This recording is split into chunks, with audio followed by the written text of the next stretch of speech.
Coleman, go. Go. Go, Coleman, go, Coleman, go. Go. Go, Coleman, go, Coleman, go. Go. Go, Coleman, go, Coleman, go. Go. Yeah, Cole. Good job.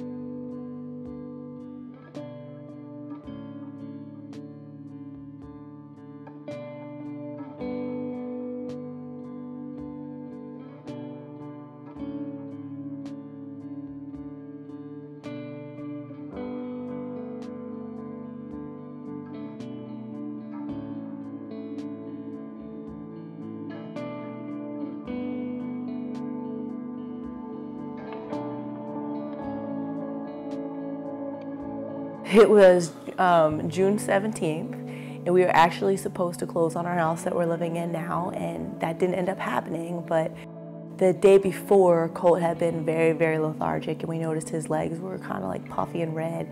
So we were worried, so we made an appointment to go see the pediatrician, and so we went and saw the pediatrician that afternoon. She was like, well, she's like, I'm gonna send you to a neurologist, we'll do some physical therapy, things like that, because he wasn't crawling and moving. She thought maybe it had something to do with that. And we hadn't even gotten home from Easley, and she called us back and she was like, I really couldn't stop thinking about Colt. I talked to the neurologist and we think that you need to go get admitted to the Children's Hospital tonight as soon as possible.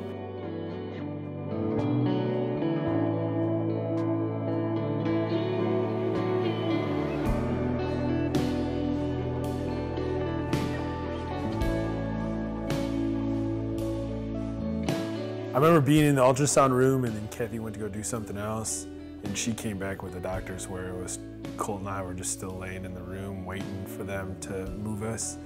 And that's where the doctor told us, you know, she'd already told Kathy, and I could see the tears in Kathy's eyes. You just drop, you don't know what to think, you know, and the only thing that we could do is just hug Colt and tell him that we love him, so.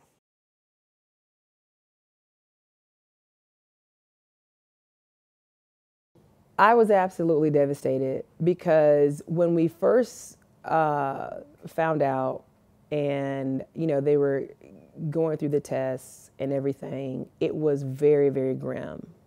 And I just lost it.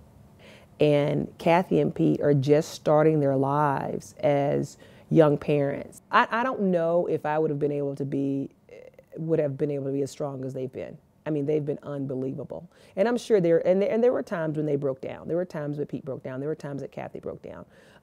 But, you know, they still managed to balance it all.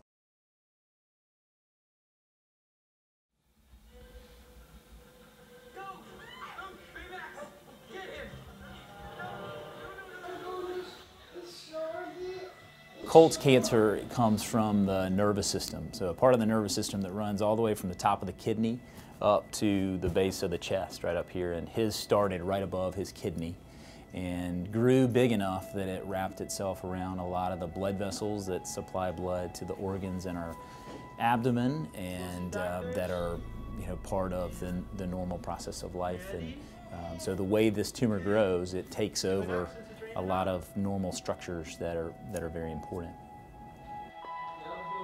Thank you.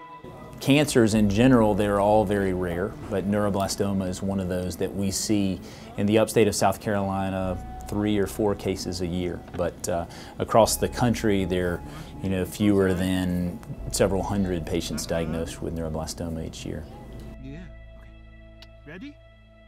All right.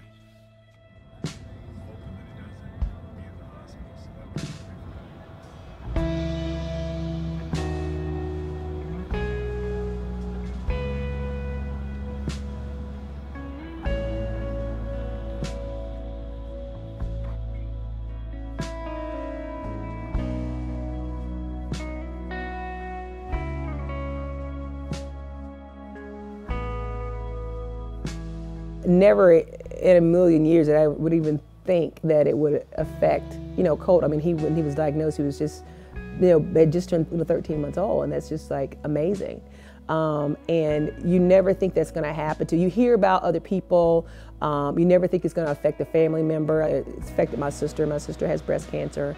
I never thought that would ever happen. But then when it does, it kind of, you know, you hear and you see them when it happens to other people, and you empathize, and you just, oh my gosh, I'm so sorry. But then it happens to you, it's so close to you, and you're like, oh my gosh. And it's such a revelation of just how it can affect anyone at any time.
Colt has taken it all in such utter and complete stride that from the moment he got out of the surgery, the biopsy, he has just progressed and just, you know, he just keeps moving. He just proves what everybody, you know, you say kids are resilient, and he is, I mean, living proof of toughness, resiliency, fighter attitude, and I don't think anybody's ever going to take that away from him now.